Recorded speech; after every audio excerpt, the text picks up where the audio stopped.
nung isang araw, nag-live tayo sa Facebook, ang Luminous by Trixie, Cruz-Angeles, and Ahmed Paglinawan tungkol sa rape.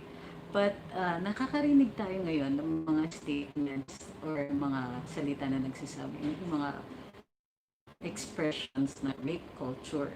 As usual, kailangan tumanggi ako or i-oppose ko yung paggamit ng termino na yun. Kasi ang definition po ng culture ay masyadong malawak. If ang intention naman natin ay magsabi lang na ano ba to? Na practice. So, we are against rape. Okay? Pero we also need to be stricter on the use of our terminology. And ano ba, meron bang rape culture? It seems to me more like an indictment of the Filipino wholesale. Parang hindi naman din yata fair yan.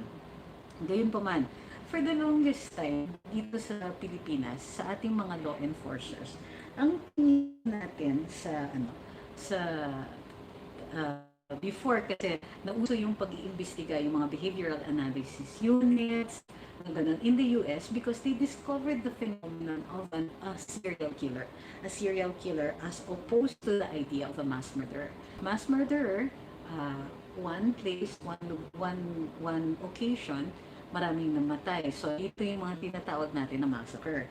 Pero, dun sa a serial killer, kills several people, pero not all at the same time. So, tapos ina-analyze yung behavior niyan. And for the longest time, sinasabi ng ating mga law enforcers na dito sa Pilipinas, wala tayong serial killers. Or at least wala pa tayong documented or nadi-discover na mga serial killers. But we do have serial rapists. Okay? I think na with time, it might be possible na meron pala tayong mga serial killers, but the phenomenon of serial rapists is actually well documented dito. And the average law enforcer knows that a rapist who does it once is most likely to do it again, especially if they get away with it. So this is one of those occasions that it's really there, it's a one-off thing. So would we say that there is a practice of rape here? Hindi. Because that indicts or that parang nababahira natin, pati yung mga matitino naman na tao, yung mga people who actually obey the law. Now, what we did is, in-update natin, in 1997 ba, we updated our rape law. For the longest time, yung definition natin ng rape ay, was very traditional. Kailangan, it was a crime against chastity. Ibig sabihin, kailangan, it said something about the victim. Di ba nakakaano yun? Ngayon, naiintindihan na natin ang definition or standard, the textbook definition of rape is forced sexual contact na walang consent yung isang partner. Okay? Dati, may elemento pa na kailangan yung biktima chaste, kung hindi walang asawa, virgin or virginal, and all of that. So, of course, nagbago ang panahon. Hindi na po ganon ang tingin natin. Anybody can be a victim, male or female.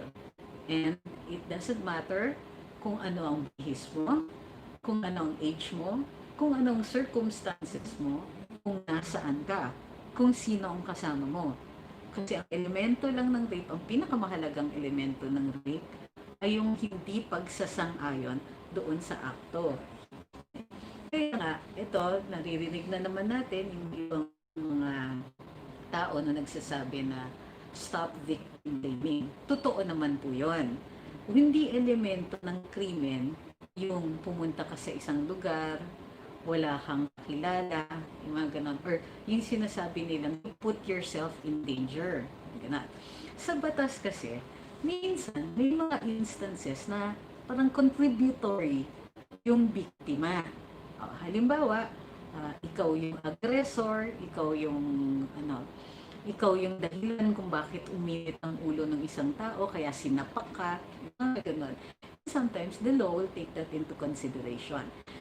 sa civil law, sa pagkadanyos ang pinag-uusapan, at may contributory negligence o ikaw ang umpisa ng fight or whatever, may damages pa rin, pero mimitigate lang yun ng konti. In cases halimbawa ng road rage, hindi in-appreciate yung kasalanan ng biktima. Kasi, halimbawa, di ba, nagkagit-gitan. Let's say yung biktima, yung aggressor, siya yung nagkakat ng ng doon sa daan ng akusado. So may mga cases na ganyan. Meron agawan lang sa parking. Merong umuumang na magpa-park na, may biglang dumating, sinagaw yung parking space niya. Dahil mainit, ang daming tao, mainit ng ulo ng mga tao, nakipag-usap yung akusado, sinabihan yung biktima na, bakit mo ko inagawan ng space? Na lang, isoli mo na lang, na. Hindi, minura pa siya, etc. So as I always say, in instances like this, up until the time of the crime, ang biktima dito yung akusado, and then the tables get turned as soon as this person commits a criminal act. Okay? Okay. So yung mga instances like that, this is a death. Hindi ina-appreciate yung yung heckling, kung merong heckling, yung insulto, yung whatever it was that drove the aggressor, the accused, into committing that act. Okay? Now, in the case of rape, meron bang, is there such a thing as contributory negligence or kasalanan ng victim?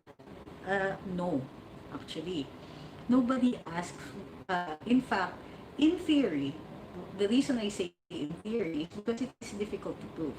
In theory, you can even start the preliminaries to the sexual act and then say no. And if the other person compels you to do it even after you say no, even if you're both undressed, even if you both started the act, tapos bigla kang nag-no at pinilit ng kabila, rape pa rin yun. It becomes difficult lang kung yan ang allegation mo, tapos nasa hukuman na. Diba? It now becomes a battle of evidence. Pero does that mean kasalanan pa rin ng biktima? Hindi. Diba? In no instance can we say that a victim contributed to her crime. Ngayon, alam ko maraming magagalit. Ngayon, ano yung sinasabi ng iba na, hindi ko makita yung questions nyo. Yung sinasabi naman ng iba, hindi kami victim blaming, pero practical lang. Bakit ka naman lalagay ng sarili mo sa alanganin? On that, I agree. Well, for practical purposes, di ba, prevention is better than, going to court and accusing people of damaging you or hurting you or raping you or or fighting with you or beating you up and all that. If you can avoid the situation, yes. Is it bad for people to remind us, potential victims, to take care? I don't think so. Kaya lang yung disconnect between the two groups. One saying na dapat never ito kasalanan ng victim. With the other group saying, pero hindi naman masama mag-ingat. The reason for this is kasi nagbabago yung pananaw natin. Isipin mo, dito sa Pilipinas, nanggaling tayo doon sa period na sinasabi ng mga tao na kung hindi ka virgin, kung hindi ka chaste, kung pakawala kang tao, then hindi rape. Diba? Para noon kasi, if you send signals, if you're a prostituted woman, di ka na-rape.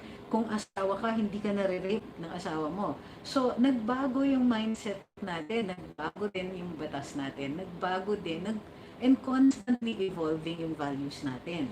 Kung hindi pa nakakahabol yung iba, hindi pa nila nakikita yung panig na yun, o hindi pa nila na-appreciate na gano'n, it isn't our place to say, oy, hindi ka woke. Something like that. Well, opinion na po yun. Pero that's what's happening. Kasi nga, we're starting to appreciate that rape is simply a matter of not giving consent. and it is never the fault of the victim. Wait ha, the presumption here is that there was an actual rape. Iba pa yung mga false accusations. Ang issue po yan. So yun lang is that we have to appreciate the fact na dahil nagbabago nga yung pananaw natin tungkol dito sa rape, then that's the reason why there are a lot of people who still disagree at saka yung mga points of view nagva-vary pa or iba-iba yung values. We're not even saying na ang isang panig dito ay tama. Kasi I see nothing wrong with saying mag-ingat tayo because it's still a bad world out there. On the other hand, when it comes to the prosecution for the crime of rape, nobody can ever raise the defense na she asked for it because she was in that place. If she asked for it, she will say so, hey, I want to do this, or something like that. Moral of the lesson, sexual politics, at saka yung mga relationships between people are very difficult to navigate, even in this age of high-tech communications. Kailangan pa rin natin ng clear signals sa isa't isa. Kailangan pa rin natin na nakaka-pick up din tayo sa mga signals na yan. The problem is, there are also things like non-verbal communications and all of that. So it is necessary for us to always be clear about what we say. Sabi ni Jemeshig Mumar, paano kung wala talagang rape? What do you mean? What are the circumstances of this? Kung wala talagang rape, di ba? If there's no rape, then we're not talking about anything. Okay, bati lang muna ako. Hi, bago ang lahat ng bagong lahat. Bago natin ipagpatuloy, don't forget to like and share. Hi kay Aldrich, Alday, Oyan Janeo, Jemshid Umar, LL Coco, who's watching from New York. Ma'am Susan Vitug is watching from Vancouver. Mildred Padilla says hi. Romel Justo from Kuwait. Ma'am Judy Erica Corpus, good morning. Apolonio Bueno, good morning. Gemscore Channel, Cheslao. My Munchkin 31, Fujiko Mine, Lydia Barros, Evangeline Llagas, Heidi Gutierrez, Arlene Macabenta, Ma'am Teresa Feliciano. Salamat daw sa pag-extend ng topic. Hi Ma'am Paparazzi, good morning. Angie Channel, Sel Araque, Ariel Romero Pesto, Maybe, Ligaya Estrella, and Ronald Pena. Gandang umaga sa inyong lahat. Let me check your questions. Hi kay Sir Joe. Pangtuhin naman. Salamat. Okay. Wag daw banggitin. Banging from Escondido, California. Sabi ni Jude Cadeo Moneda. Thanks, topic. Lahat po ba ng 9 nakasama gay? Okay. Dun sa mga nagtatanong ng factual questions about the, ano yung pangalan niya?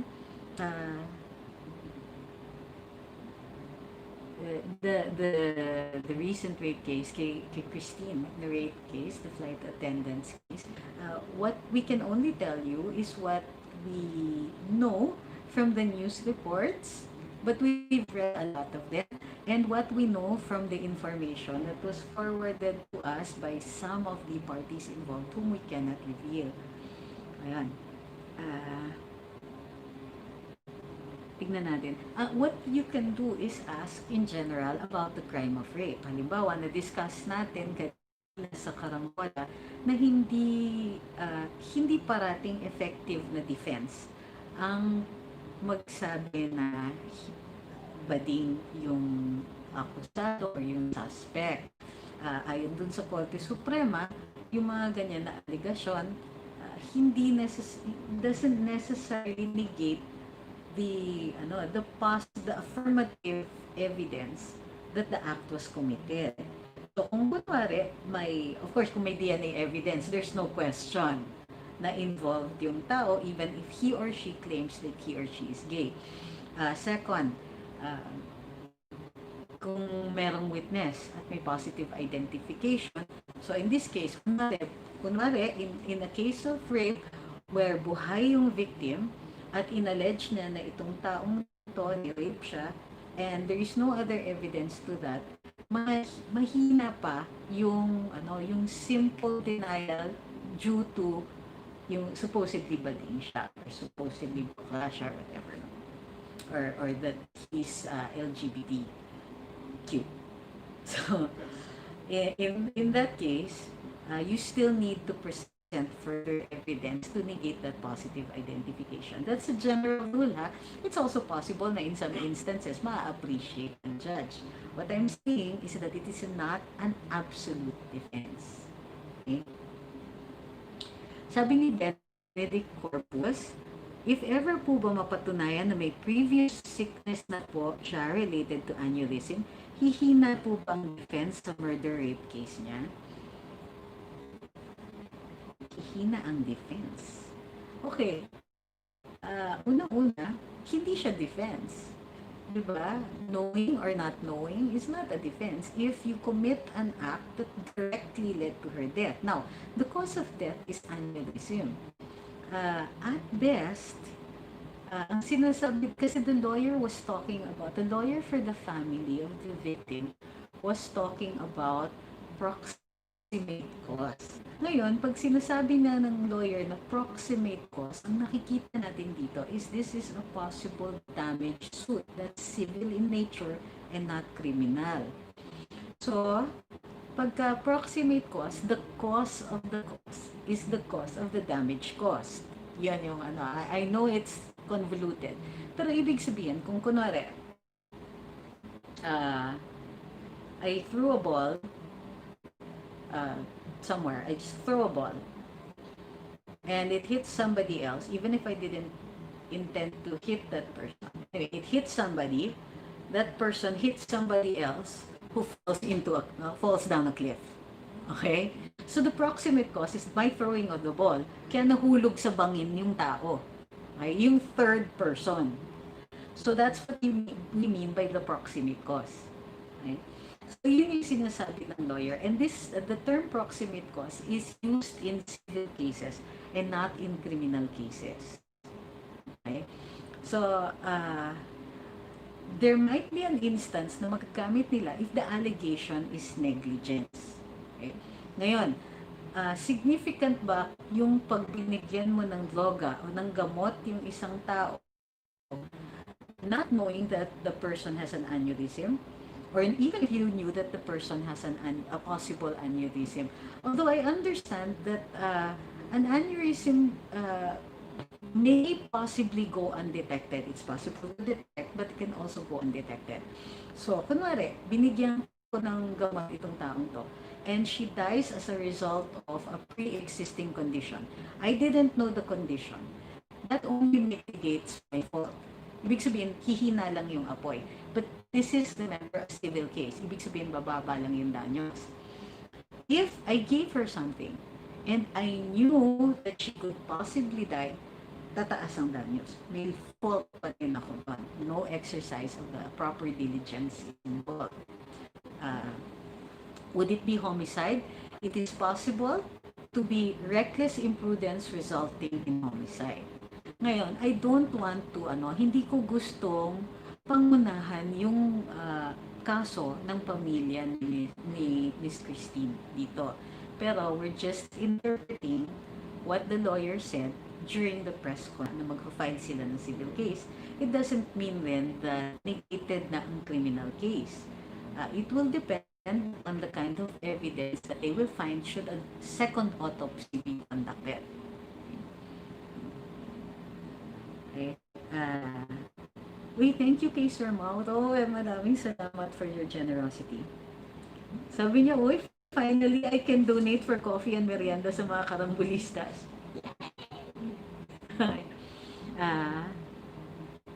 So, magandang question ni Benedict. Actually, it opened up a lot of things. Sabi ni Fujiko, mine o mine ba yan? Sayang, hindi siya pwede mag-pasend ng kape. Kung Team Japan po kayo, saan po kayo? Kasi yung mga, mga followers at saka mga karambulista na nasa Japan, they just sent care packages. Okay. Sabi ni Jemshid Muar, wala po talagang rape culture. Okay, let's go into that. Let's talk about that. Yun nga, na-point out ng ating mga law enforcers that there's such things, I call them things, hindi ako natatauhan sa kanila, as serial rapists, which might be, it is also, it's not unusual, to have that. I think in many countries there are. Pero the surprising thing daw before was that wala tayong serial killers. Siguro dahil ang hirap to keep secret dito sa Pilipinas, di ba? Tapos, di ba, yung ibang mga it circulated as an internet joke na mahirap daw pala talaga na magkaroon ng serial killer dito sa Pilipinas. Kasi unang-una, that person thrives in secrecy. Mayroong secret life siya. Eh dito sa Pilipinas, we all know everybody's business. Dahil sobrang chichismosa natin lahat. Uy, salamat kay Ma'am Saysay. Ang chichismosa natin lahat. It's so easy to find out everybody else's business. Second, sabi nila, one of the signs of being a serial killer is a complicated relationship with the parent. And most serial killers, not all, most serial killers are male and have problematic mother or strong female authority figures. So yung mga tipong, if you're 40 years old and you still live with your mother, potential serial killer material. Eh dito sa Pilipinas, kahit hanggang may mga apo ka na, everybody lives in the same place, so how can you tell? Diba? And then because everybody lives in the same place and we like to live together or close to each other, we travel together, we have big cars because we all want to be together as families, then really how can anybody commit the kind of effort it would take to be so secretive about serial killing? Ayun. So yung mga ganyan. Pero the phenomenon of a serial rapist has been long documented and long suspected dito. Diba, the social discussions about this, dati in the 70s, they talked about, do bomba, at the time that was the term, do bomba films contribute to an increase in rape crimes? What about yung mga ST films later on? And then, kung ano-ano, na movies, were they contributory? What about pornography? Do they contribute to the practice of rape? Or, where do we control it? How do we control it? How do we stop this phenomenon? Because it was very prevalent. So, ito yung mga sinasabi din ng ibang mga wokes. And I think it bears it bears merit, no? Na if we create an atmosphere where it is okay, then it might contribute to greater practice of it. But so how do you stop it? You stop it by education. But these things will also take time. By education, awareness, we talk about it, kahit galit yung mga tao sa atin for talking about it, ganyan. The more we talk about it, the greater the awareness is. But we don't expect people to change. And we also don't expect that people who are being told that they're wrong will accept it. Diba? Hindi ganun. I think part of the problem in discussing these things is yung nagkakainitan. So because of the atmosphere dito sa political commentary is mostly we heckle each other. Sometimes we bring that attitude in more serious discussions like crime. What do we do? How can we change this? Mga ganyan. Discussions like, what do we do? How can we change this? Hindi enough yung nag-criticize tayo. Although there is merit to social criticism, hindi dapat tayo tumitigil sa ganon. So awareness is the first key and that's something that all of us can do to prevent this kind of rape practice. Does the death penalty work? Well, for me, I was very, very anti-death penalty. Not because not because naaawa ako, but because I've seen people languish in jail and it is much, much more difficult to be alive and suffer in jail. Okay? Kasi may jail visits ako madalas ako sa ganyan. In fact, pag nakakulong ang kliyente ko, as often as I can, bibisitahin ko yan. Kasi mahirap makulong. So that's why I was against the death penalty. But nowadays, I'm not so sure anymore. The problem is, may effects ang death penalty eh. One, there's the deterrent. Yung mga tipong, people will say, alam mo, bitay ang ginagawa mo eh. Will not involve myself in that. Huwag mong gagawin yan, bitay yan. There's that deterrent effect. Some people say hindi deterrent yan. Some people say hindi deterrent siya. But there's also the opposite end dun sa legal practice. Some judges, and we cannot blame them for that, they get queasy or hesitant to impose the death penalty. Because they don't want to be responsible for a death, directly or indirectly, lalo na kung may takot sa Diyos, very, very religious, very upright, they might think twice. So baka mag-impose sila parati ng lower penalties. And I know, for personally, some judges who used to do that when we had a death penalty. Diba? So we need to balance it out. How can we save women who are vulnerable, or even men, take mo, hindi lang babae ang nagagahasa, lalaki pati, although we call it sexual assault. Kapag, how do we identify who are vulnerable? Well, you assess situations, kasi di ba situational yan. At dito papasok yung mga good advice na sinasabi, kung ilalagay yung sarili mo sa sitwasyon na gano'n. Well, sometimes that cannot be helped, di ba? Sige, I'm out with my friend. Tapos, inimbita pala itong mga friends. Hindi nila naisip na yung mga naimbita might possibly be dangerous people. Nobody knows because the rule is that we always think best of people first unless proven otherwise. Diba?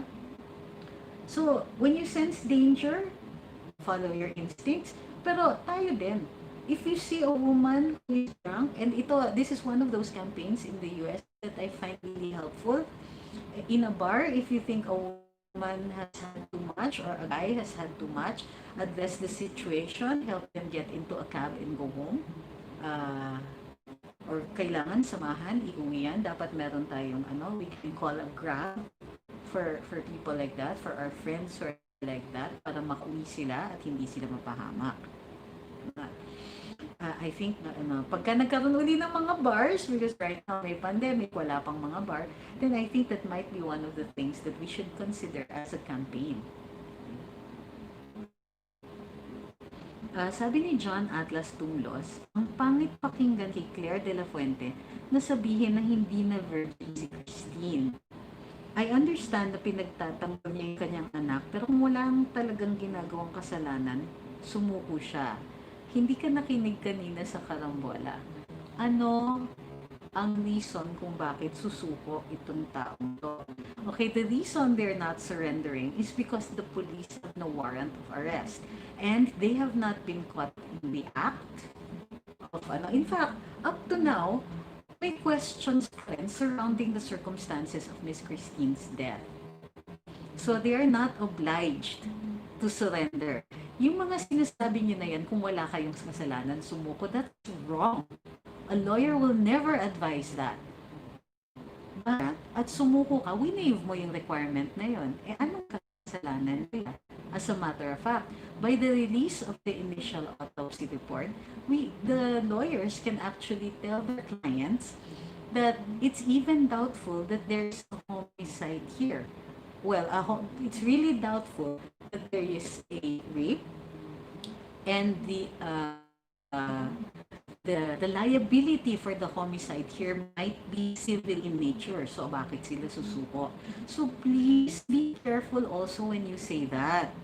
I'm not saying you should stop talking about it or stop saying that, but it might be ill-informed. Kasi, nafu-frustrate yung mga tao, nakikinig sila, naririnig nila, or sinasabi, pa-post tayo ng pa-post. Kung wala kayong ginawang masama, sumuko na kayo. No! They're not obliged to. Of course, we will be grateful if they can contribute information on this. Pero syempre, ayaw naman nilang i-waive yung karapatan nila. Di ba? Na hintayin magkaroon ng preliminary investigation at doon sila mag-participate. Okay?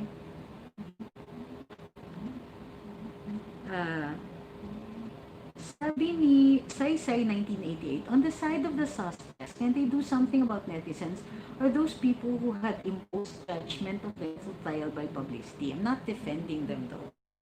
I don't think any of us should be ashamed of which side we take here. This is a discussion, and it's a good discussion to have para makakreate din tayo ng awareness of the legal processes at saka makakreate tayo ng awareness of how to deal with things like this. Diba? Paano pa tayo matututo kung hindi tayo mag-uusap ng ganito? At wala namang masama kung naniniwala kayo sa side ng mga suspects. Wala rin masama naniniwala tayo sa victims, especially since hindi pa rin naman maliwanag kung ano yung mga facts dito. What can they do? Well, they can file libel suits sa mga ganon. Although I think the judge will understand. Kasi nga, at the time, these people are reacting to whatever information was available. And at the start, let's also be fair, the PNP was releasing information that has not been affirmed by the subsequent evidence. So kung binabase nila yung opinion nila on that one, then the judge, I think, will understand. Furthermore, the moment they became named as persons of interest or suspects, they became public figures. Kasi notoriety yan eh. And so the evidence of malice is you have to prove malice now, and that's a higher quantum of evidence. Sabi ni UN, aneurysm is a medical anomaly. Although when one felt some symptoms and go for a checkup, pwedeng ma-institute yung corrective measures. Uy, salamat dito. In the absence of evidence, one can only speculate. Gano'n naman talaga ang ginagawa. Sabi ni GW by Deb Markley, mas okay sana kung innocent sila. Give their documented statement and contribute to the truth and state facts and their knowledge of the crime. I think it's better to say that. But to say that they should give it up because they're innocent, no. Give up because you can contribute, you can clarify what happened here and give the families some closure. However, as long as the police are saying, sumuko na kayo in 72 hours or we will arrest you by force if necessary, is ridiculous. I'm sorry to say this, but I'm fairly sure their lawyers would have advised them against it. Bakit? After 72 hours, ano yung magiging basis for that manhunt? Ano yung magiging basis for the warrant of arrest? Unlike in the Nuesca case, where there was compelling evidence for that manhunt, di ba? Kahit wala pang arrest warrant and it was immediately after the crime, then, in fact, baka magbago ang ating jurisprudence about this. But without a warrant of arrest, they're not obliged. Okay? And I think the PNP might want to rethink their statement.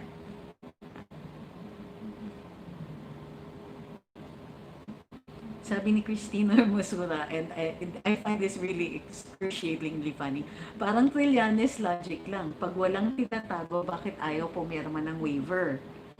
At trabaho po ng prosecutor ang patunayan ng krimen, madalas nga dapat tahimik lang ng defense.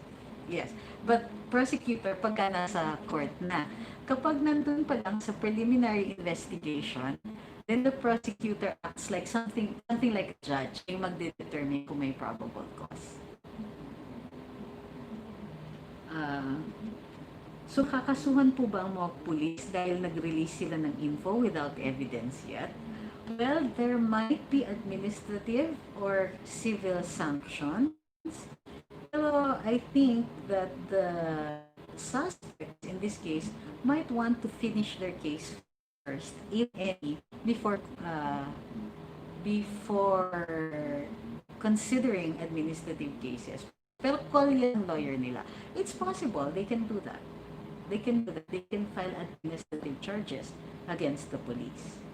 Kasi nga, they have to act with fairness, di ba? And they have to conduct themselves appropriately, especially in accordance with law enforcers who must rely on evidence before they act in this way, di ba? They should also know the law.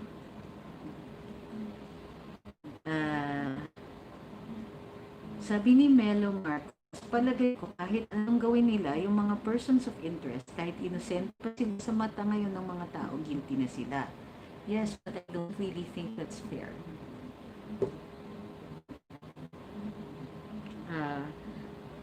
Sabi ni Pesto, in which situations can hot pursuit be applied? Kasi compare yung Nueces case and the Ceras case, and tama po ba na 24 hours lang ang hot pursuit? Well, there's jurisprudence to that effect. So beyond that period, beyond 24 hours, hindi na. The hot pursuit implies that there was a pursuit to begin with. Okay? Ingat-ingat dyan. Hot pursuit is also used when it comes to searches. And yun nga, arrests. Pwede mong pasukin yung mga bahay. Sabi ni Yang Sabio, I agree with you. Better wait for subpoena from an investigating prosecutor before you present yourself for preliminary investigation if you're considered a suspect in a complaint. Lalong-lalo na when this much time has lapsed. Kasi kailan ba ito nangyari? 2 years? So, hindi na talaga siya hot pursuit. O hindi na rin talaga siya. Actually, hindi hot pursuit yung ano dito. Yung principle dito. A warrantless arrest can be affected only if the person is caught in the act immediately before, so attempted stage, or immediately after. Now, ganong katagal yung immediately after niyan? Diba? 24 hours? Possibly.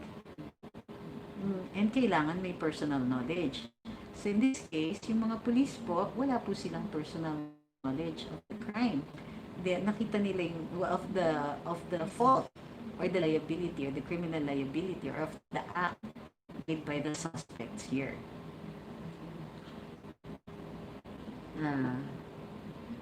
Sabi ni Fat and Fab, ang ganda ng name. Nakakalungkot lang na papakalat sila ng karumal-dumal na krimen tapos di naman pala talaga sure na gano'n ang nangyari. Yes, I agree. Kailangan talaga natin i-call out yung mga ganyan. Sabi ni 2G Girl, ano ba yung difference between person of interest versus suspect? Pag suspect po, ay may ebidensya ka na and you can file a case for preliminary investigation. Pero dun sa person of interest, you only want them to come in as part of the investigation. So person of interest, interesado tayo to get more evidence regarding this person's possible liability, contribution, or this person's value as a witness. Sabi ni Hazel Love, kawawa naman yung mga Becky friends niya, condemned na ng universe, wala pang masusing evidence. Yes, unfortunately, that's what happens when things get publicized. People will pass judgment kasi pag-uusapan yan. And we can't stop people really from doing that, di ba? What we can is educate people so that they don't pass judgment too quickly or maintindihan kung bakit ganito yung proseso, paano yung proseso, bakit hindi sila inaaresto, and so on. Sabi ni Ma'am Christine, daming nag-uudyok sa akin sa Twitter to say something about it. I followed Luminous and said, I don't know enough to make a statement. After nung first live ni PCA, nagalit sa akin nung nag-tweet na ako. They want a particular opinion out of you. But I think that all of us should celebrate the diversity of opinion here. Kung magkakaiba tayo ng opinion, it's because magkakaiba tayong tao. Pero sana we form opinions after we get more information. Pero it's also not to say na yung mga nag-react kaagad ay mali sila. Kasi nagre-react nga sila base dun sa existent na ebidensya, di ba? Sabi ni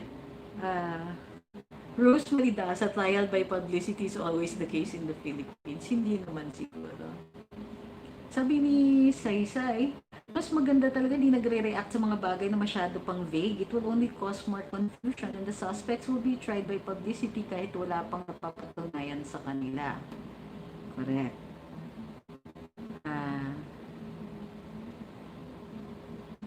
Sabi ni Melo, palagay, hindi, nabasa ko na yan.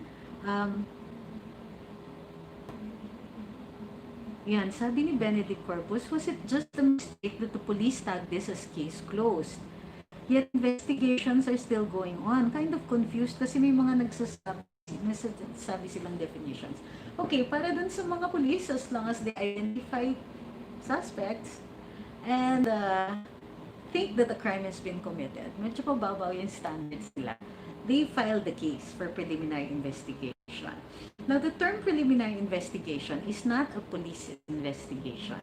Ito yung determination ng piskal kung may probable cause. Yung probable cause is a crime has probably been committed and these people probably committed it. Ang standard natin is the standard of a reasonable man. Kung reasonable kang tao, may ebidensya to, let's go to trial. So that's what probable cause means. There's enough evidence to go to trial. Ang problema is dahil mababa yung evidentiary standard ng ating police, or it's difficult to do the police work, they file cases that simply cannot win. Pero para sa kanila, once the case has been filed, accomplishment na po yun. So the more cases they file, regardless of the number of cases that are dismissed, yun po ang nagiging basihan nila na case solved or case closed. Basta it's sufficient for filing.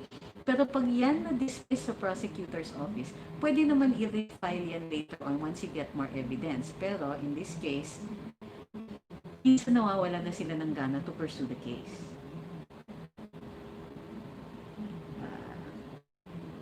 Sabi ni Melo, tumigil muna ako sa pag-check ng modules ng ko, baka 100 mabigay ko. Ay, grabe ka. Baka ma-delay yung mga estudyante mo. Sabi ni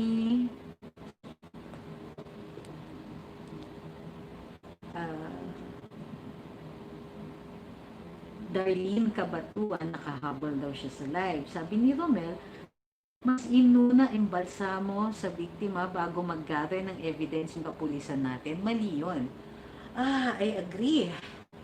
Na may mga kaso akong ganyan, imbalsado na by the time So nag-autopsy, wala nang blood work kasi wala nang blood, napon na.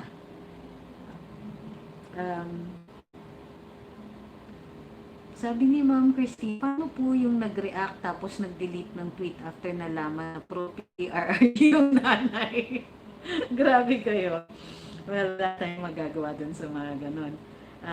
Ano na lang, heckle na lang natin yung tao. Meron ba sa Pilipinas na criminal solicitation to commit rape just like that in the movie to the accused? In the movie, the accused kasi, they went after, hindi lang yung rapist, pero yung mga taong nag-cheer, inuudyok nila itong taong to. Well, there are, dun sa rape, dati kasi hindi kami naniniwala that there's, conspiracy to commit rape. Pero it's possible to have a conspiracy, but may participations, pwedeng accomplices, pwedeng accessories, and all that. Ngayon, pero yung solicitation to commit rape is not a crime here. Yung pag-uudyo, kunwari, tumulong ka. Hindi yung pag-uudyo, kung kailangan, may participation ka one way or another. So, kunwari, yung tao who holds down the legs of a woman so that another guy can rape her, I'm sorry if this is graphic, is an accessory. Is an accomplice. Okay? An accessory is somebody who helps cover up the crime and all that para hindi ma-imbestigahan and on. Yung accessory, hindi necessary na, kumbaga hindi indispensable. So yung accomplice, hindi is indispensable. In other words, makukommit pa rin yung crime kahit wala yung tulong niya, pero may liability pa rin siya criminal. So, wala po tayong similar na circumstance dyan dito sa Pilipinas.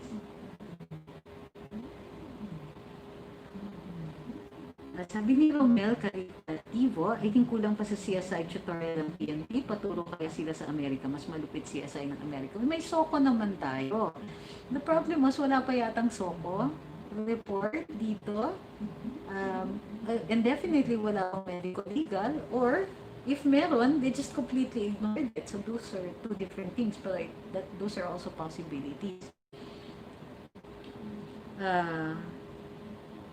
Sabi ni Chacha Pamor, bakit hindi po tinawagan ng pansin ng hotel yung mga nagpa-party, lalo na under quarantine pa? Wala po bang liability for that? For the crime, not likely na may liability sila. Ang liability nila is for violation of the IATF rules. Sabi ni 2G girl, so our police can just file a case even if the case wouldn't stick? Yes. Because of serious lack of evidence? Yes. Saklap naman yan, ma-dismiss lang ang kaso dahil not thorough evidence gathering? Yes. Tagal ko na po sinasabi yan. That's been my advocacy since I started practice. Ganito yan minsan. O sige, ito kung pamilya, yung binugbog yung anak ko ng mga tambay sa kanto. Tapos nasa ospital ngayon, na may medical legal kami dito, sabihin ng pulis. Kailan nangyari yun? 2 days ago. Sige, blatter na lang natin. Yan, na-investigate yun. Bahala ka na mag-file ng kaso na yun. Punta ka na ngayon sa PAW. Ganito nangyari. Ay, hindi, punta ka dun sa piskal. Ayan. Ganun na nangyayari sa mga sa mga mahihirap, lalong-lalo na kung wala silang abogado.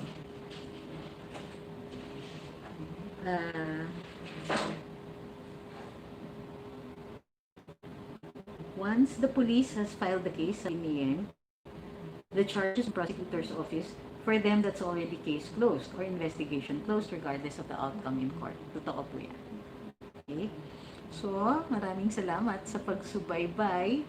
Wala na kasing questions like I keep saying, yung liability ng hotel for the crime itself, malabo. Okay? May liability sila for violation of the IATF rules. Can the victim of the family sue the funeral parlor for embalming without autopsy, considering a possibility that the crime may have been committed? If yes, charge obstruction of justice. Ang obstruction, ano ba yung intent nila? Bakit dinala sa kanila? Walang instructions to not autopsy. The question is, ang dami pang I can't say. Kasi, did the hospital send the body there? Did the cop send the body there? Did the family send the body there? Hindi natin alam. So, I can't really even give you an opinion on that one. Sabi ni Mr. Acer Brescia, bakit ba kayo nagagalit dun sa release ng medical legal?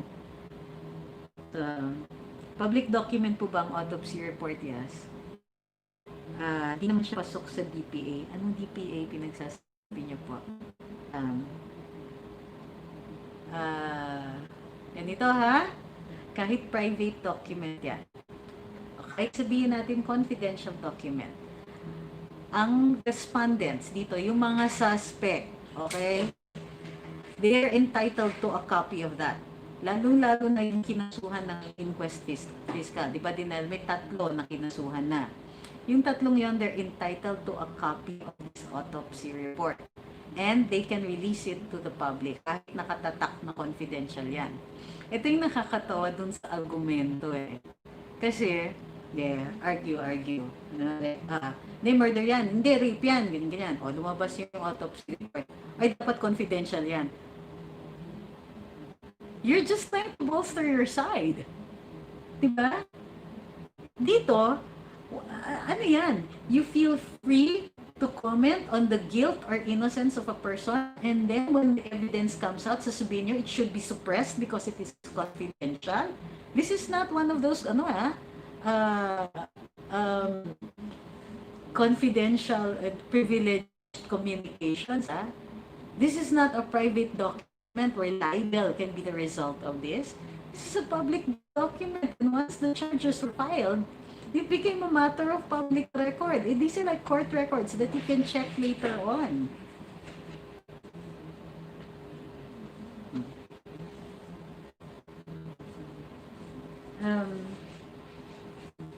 Yung funeral parlor po ba na hindi liable? We don't know.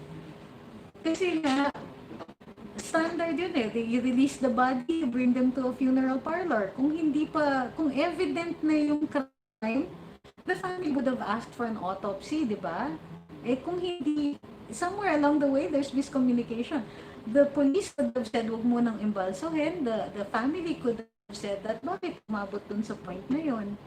Hindi rin automatic yung pag-imbalso kasi hindi automatic yung pag-imbalso.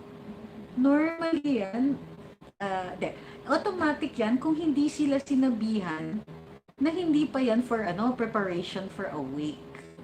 Okay, kasi mabubulok eh. Also, we have no morgues. I would like to point this out. Or if there are any, they're very, very few. The NBI used to have a morgue. It was too expensive to maintain because of the temperature requirements. At napupuno sila. So what they do, they contract funeral parlors para doon pupunta sa doon pupunta sa funeral parlor instead of any police morgues.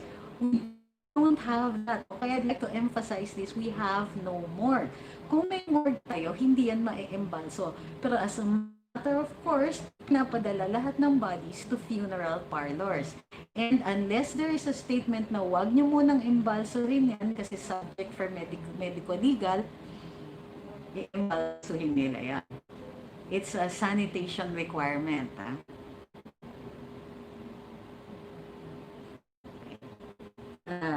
Wag naman po natin masyadong i-blame din yung mga police because from personal experience and knowledge, most cops know what they're doing. Nagkakagulo na lang yan when you start posturing for the media. Kasi you want to say things that are media friendly, you want to say things to make the cops look good, and once that starts, it becomes a little difficult.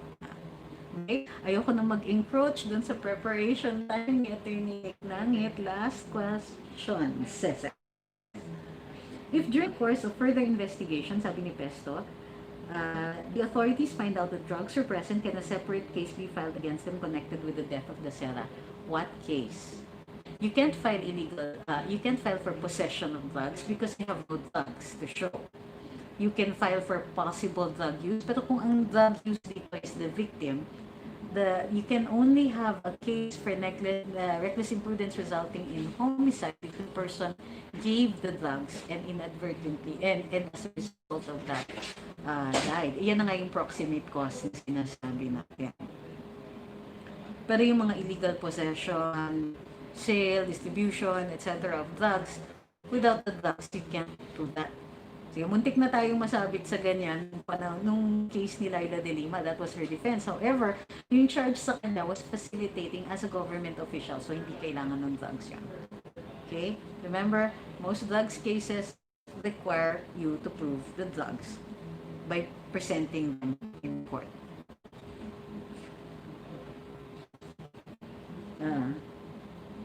Sabi ni Yang Sabio, even with firearms marksmanship, there's police officers who are so poor at it. Honestly, I don't know what they learn when they get their criminology degree. Not everybody graduates with a degree. Our college graduates, dati tumatanggap ang PNP na hindi college graduates. Now ngayon college graduates, but not everybody has a criminology degree. They will go through training. Okay?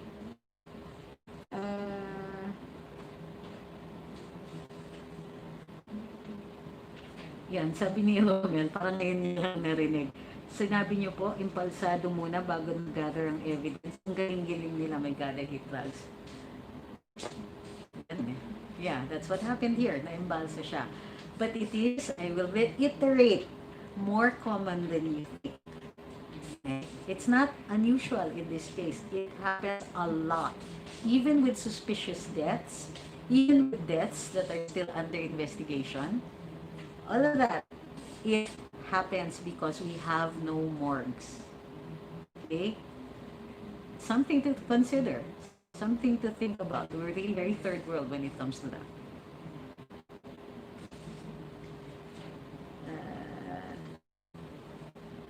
Yung Soko na rin ba nagfo-forensic investigation?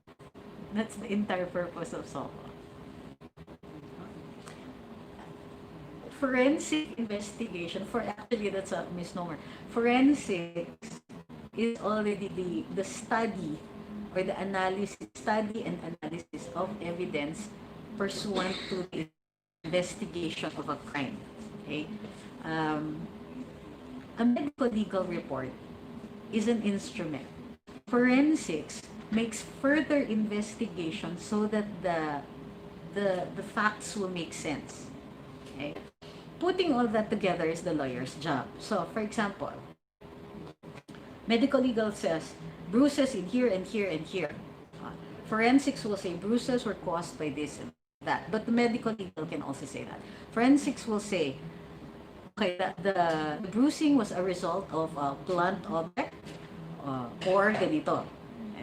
Now, cops have to go back and find out what happened that caused that bruising, because we only have the direct cause. Bruising caused by blunt object. What that blunt object was, the cops have to find out. Cops have to explain. Okay? When it's put together, you have to have a story. That story is presented by the prosecution with these evidence, proving that each part of that story is factual or based on evidence. Okay, do you see how this works now?